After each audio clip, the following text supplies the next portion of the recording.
1944年昭和19年10月、パラオ諸島アンガウル島、アメリカ軍指揮所からさほど遠くない藪の中、手榴弾を体にくくりつけ拳銃を手にした一人の日本兵が潜んでいた。軍服は血と泥で汚れ、袖や裾は擦り切れてボロボロ。その姿は戦場をさまよう幽霊の感があった。どれほどの時間が経過したのか、指揮所の監視を続ける日本兵の前にアメリカ軍指揮官を乗せたジープが次々到着。日本兵は安全線を外した手榴弾を右手に、拳銃を左手に握ると、最後の力を振り絞って立ち上がり、指揮所めがけて駆け出した。切り込みを警戒するアメリカ軍の防衛は日本陣地に向け厳重であった。前方に注意を払っていた指揮所警護は、思わぬ方向から現れた不気味な姿の日本兵にとっさの反応ができず、足を引きずりながらも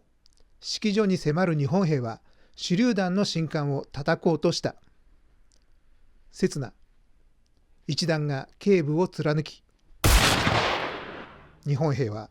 その場に崩れ落ちた。警戒しながら接近するアメリカ兵は倒れた日本兵を死亡と判断。不死身の分隊長の最後であった。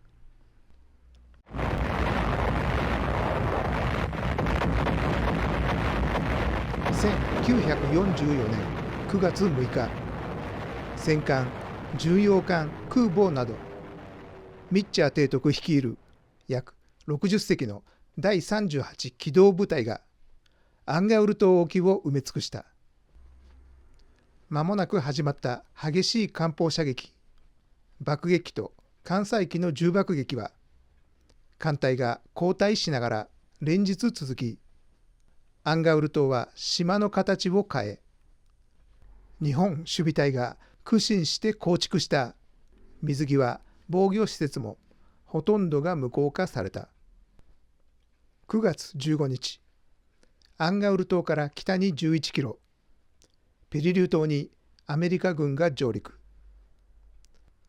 9月17日5時30分、アンガウル島に激しい艦砲射撃が始まり、8時30分、アメリカ陸軍第81歩兵師団、通称ワイルドキャットが上陸を始めた。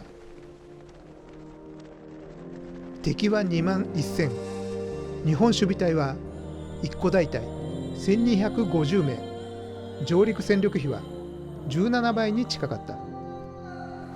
守備隊は水際で敵撃滅を試みるも、敵は損害を押して前進。夕方までに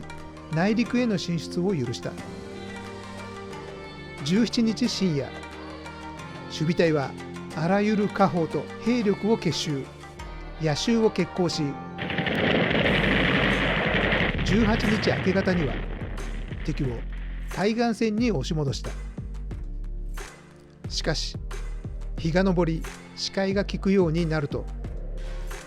艦載機に火砲が破壊され、M4 戦車やアムタンクを先頭に海兵隊が前進を再開。貨幣の守備隊は圧倒的物量の前に多くの屍を積み重ね、10時ごろ主力がほぼ壊滅。19日早朝には中心部サイパン村を奪われ、大隊残存兵力は北西の鍾乳洞を拠点とし、ゲリラ戦と肉弾切り込みを続けた。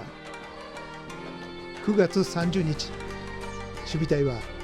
アンガウル島が焦土と化すまで戦闘を続けたが、島のほぼ全てが制圧された。生き残りの守備隊は島東部の洞窟壕からなおも抵抗を続けたが、10月19日、水、食料、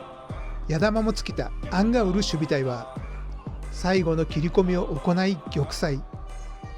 揮官以下、ほとんどの将兵が戦死。残された日本兵は傷病兵だけとなった。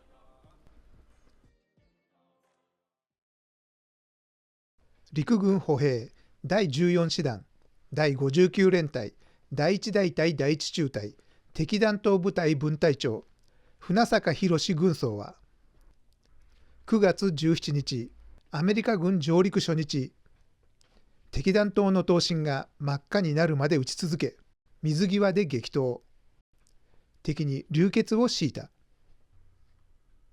物量に押され後退が続いた19日、島中心部の戦い。敵弾頭の残弾が少なくなった夕刻。敵の砲弾が至近で炸裂。分隊長は左大隊部に深い裂傷を負い、身動きができなくなった。銃弾の飛び交う下で助けを待つこと1時間。やっと現れた軍医は船坂分隊長の裂傷を一目見て、傍らに手榴弾を置き、無言のまま立ち去った。分隊長は一番乗りで敵陣に掲げるため携行していた日章旗で傷を縛り、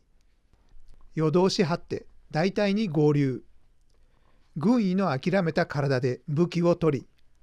左足を引きずりながらゲリラ戦に加わった。戦闘は一方的な掃討戦の様相を呈していたが、分隊長は重装や列傷を増やしながらも敵を倒し、奪った武器でさらに倒し、銃剣で敵を倒した。守備隊生き残りは多くの重傷を負いながら、それでも戦う船坂軍曹を不死身の分隊長と呼んだ。しかし、不死身の分隊長もその頑健であった肉体に大小24の傷を受け、左大腿部をはじめとする重傷は体内に銃弾が残る毛管重層を含め5カ所、腹部の傷に内が湧くと身動きがままならない重傷者の一人となった。水や食料さえない壕内に医薬品などあるはずもなく、銃弾の火薬を傷に塗り込み激痛に耐えた自己流の自体児が精一杯であった。耳に届くものはうめき声と最後を求める声。自分の体も腹部をやられ、いつまで持つかわからなかった。決断の時を悟った船坂分隊長は、敵兵に届くかわからない切り込みを諦め、この時のために残した最後の手榴弾を手にした。迷惑をかけぬように陣地壕の外に出ると、安全線を外し、信管を叩き、手榴弾を抱いた。固く目を閉じ、その時を待った。しかし、手榴弾は炸裂せず、見ることはできなかった。分隊長の目は呆然と宙を見つめ、長い時が流れ、一つの思いにたどり着いた。せめて敵将に一矢報いん。分隊長は武器を手に入れるため、今は敵制圧地域となった元陣地の鍾乳洞に戻り、幸運にも手榴弾の入った弾薬箱を発見。敵将道連れの肉弾自爆に必要な手榴弾を手に入れた。一つでも多く持っていくため、福田軍曹と刺繍された雑能を拾い6発を入れ、移動中に発見した拳銃1丁を刺してアメリカ軍指揮所に単身切り込みに向かった。制圧され、敵兵が充満するアンガウル島。敵に発見されぬように暗闇の中を足を引きずり、時には這って突き進み、全勝陣地を突破し、敵陣の背後に回り込み、4日かけて式所テントが確認できる場所までたどり着いた。一発の誘爆で全てが吹き飛ぶように手榴弾を体にくくりつけ、藪に身を隠し、その時を待ち、駆け出した。敵指揮官を狙った自爆攻撃はあと一歩で阻まれ、崩れ落ちた分隊長は死亡と判定された。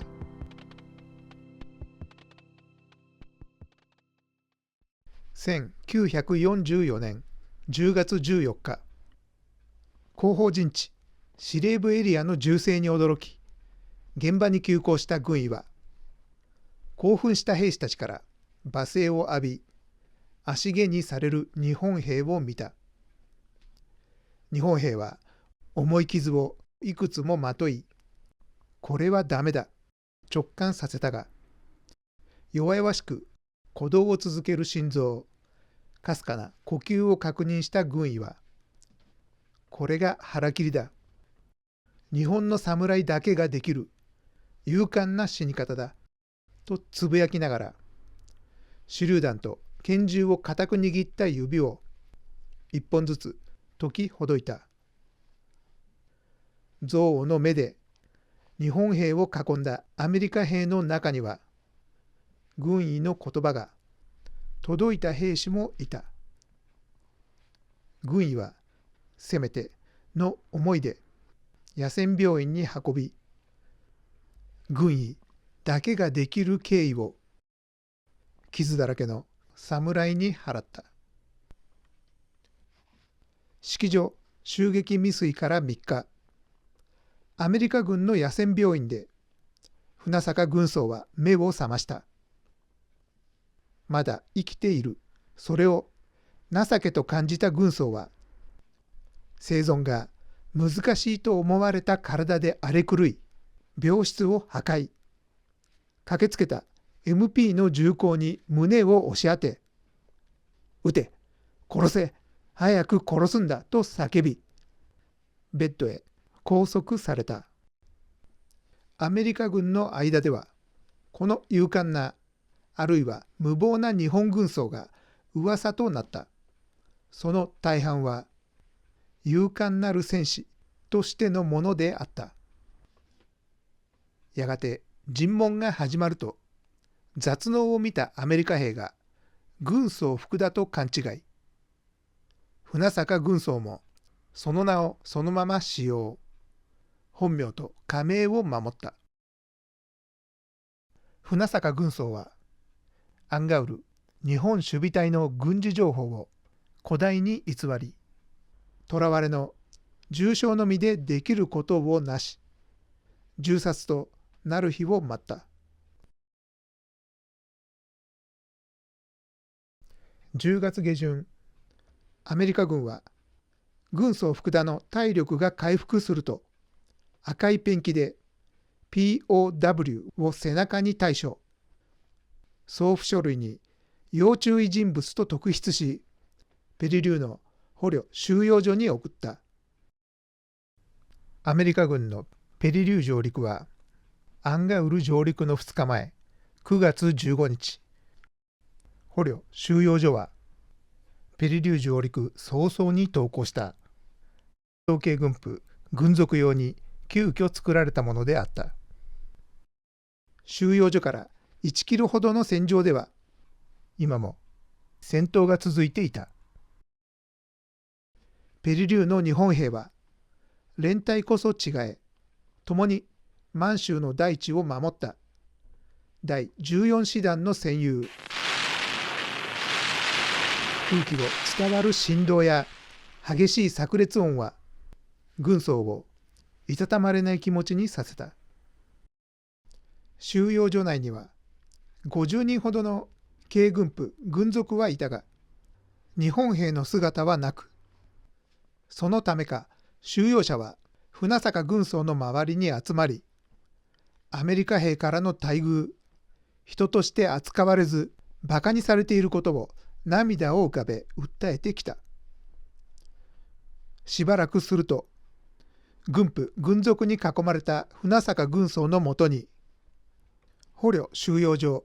監督官兼通訳、大男のクレンショー伍長が顔を出した。大男伍長はアンガウルの勇敢な戦士、軍曹福田に穏やかな表情で右手を差し出した。軍曹はその手は取らず、敬礼を返した。大男は軍曹の汚れた穴だらけの着衣を目にしたのか、新品のシャツ、使い古しの戦闘服とズボンを差し入れ、好意的な態度を示した。軍部軍属は軍曹福田の扱いの違いに驚いた。アメリカ軍は軍曹福田を警戒はしたものの、その重傷から警備は甘かった。軍曹は移送2日目の晩、収容所を抜け出すことに成功。偶然発見した日本兵の亡骸から小銃弾を手に入れると、アメリカ軍の火薬庫まで先行。小銃弾から抜いた火薬を導火線とし点火。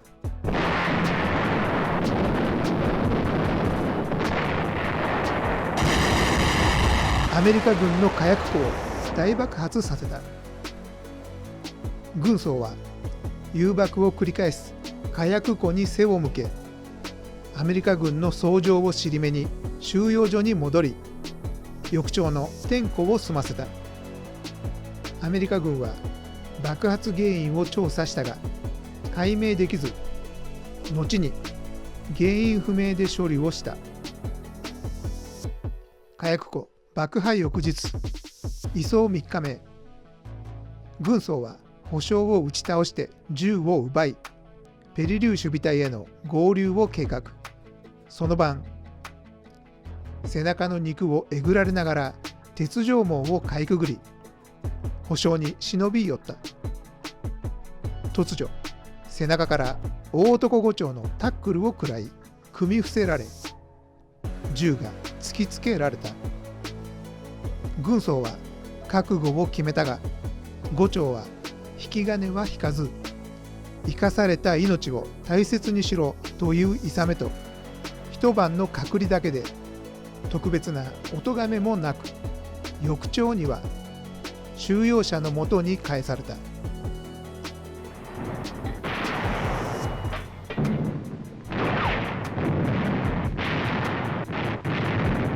収容所から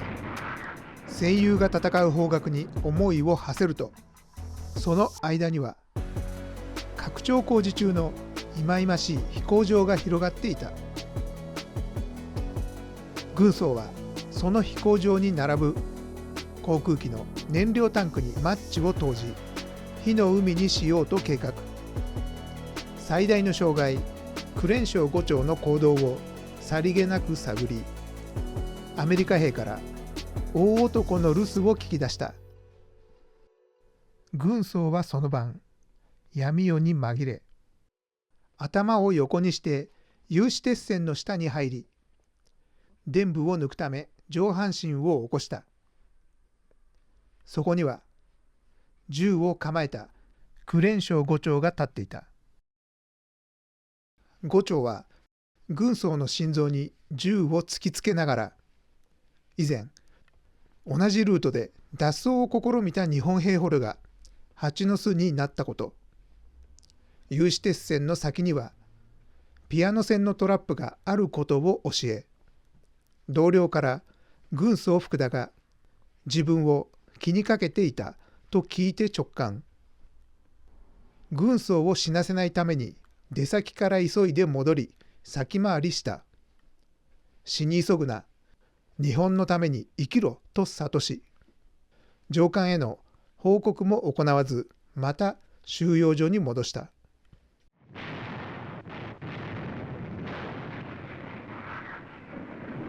収容所の船坂軍曹は戦場からの砲声で戦況を推し量っていたが、その音は徐々に弱く遠ざかっていった。捕虜が知る由もないが、ペリリュー島に投入されたアメリカ軍最強部隊第一海兵師団は、日本守備隊の巧みな戦術で大損害を被り、損耗率が 40% となり、10月15日、第一海兵師団は全兵力がペリリュー島を去り、師団長は更迭となった。アメリカ軍は代わりの新戦力の投入で攻略を継続したが、ペリリュー島守備隊には援軍も補給もなく、ただ消耗を続け、11月27日、夜襲切り込みの総攻撃を最後に玉砕。収容者は聞こえなくなった砲声から察知し、徐々に増えた日本兵捕虜から戦闘の詳細を聞いた。まもなく収容者はペリリューに散った戦友の埋葬を命じられ、アメリカ軍が必要とする主要部の埋葬が終わる頃、1944年12月、軍曹福田のグアム移送が決まった。ペリリューを離れる日、大男伍長クレンショーは軍曹と固い握手を交わし、FV クレンショーと書かれたメモを手渡した。そのメモは、ハワイ、サンフランシスコ、テキサスと転々とする収容所の所持品検査で没収され、やがて1945年8月の終戦を迎えた。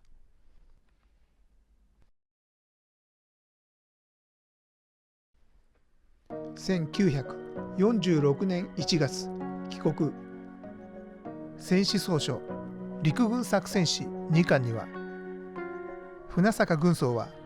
激戦の後重傷、最後に敵将に一死を報いんとして3日間意識不明、死の世界を奉公し、米軍に手厚く看護され蘇生。昭和21年正月、奇跡的に復員したと記されている。祖国に戻った船坂氏は、故郷に建てられた自分の墓標を抜き、たくましい生命力と幸運に生かされた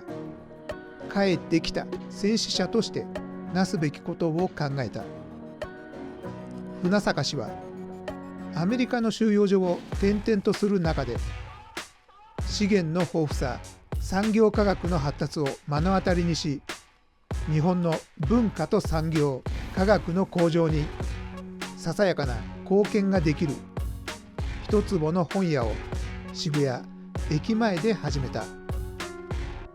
一坪であった本屋は後年、本のデパート大聖堂書店となった。戦後、船坂氏は何冊かの著書を出版。その序文の中に三島由紀夫の名前がある。剣道家で六段の船坂氏は、剣道を通じて親交があった三島氏に秘蔵の関の孫録を送った。1970年、昭和45年11月25日、三島氏は自決の解釈に自慢の愛刀関の孫録を用いた。船坂氏は著書で得た印税をすべて国際赤十字や南方に散った戦友のために使った。慰霊団を組織し、実業家として忙しい業務の傍ら、アメリカの統治領となったアンガウルやペリリュー、パラオ、カドブス、コロール、グアム島など自ら赴き、日本兵の遺骨収集、パラオ諸島との交流、慰霊碑の建立に尽力した。慰霊碑の遺文には、尊い平和の礎のため勇敢に戦った守備隊将兵の冥福を祈り、永遠にその功績を伝承し、感謝と敬業の誠をここに捧げますと刻まれている。船坂氏は帰国後、生活が落ち着くと命の恩人、大男クレンショー伍長を探し始めた。各方面に依頼し手を尽くしたが、メモを没収されたことを、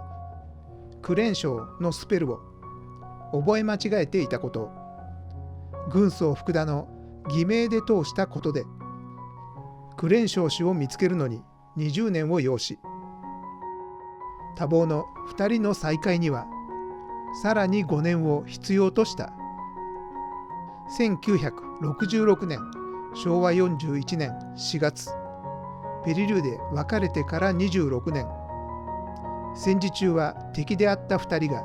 日本で再会した。2人だけとなったとある晩、クレンショー氏はずっと胸にしまっていた問いを船坂氏に向けた。ペリリュー島のアメリカ軍火薬庫爆破犯人は船坂軍曹だったのではないか。船坂氏は、金網を越えれば必ずあなたに止められたととぼけ、2人ともそれ以上この話に触れることはなかった。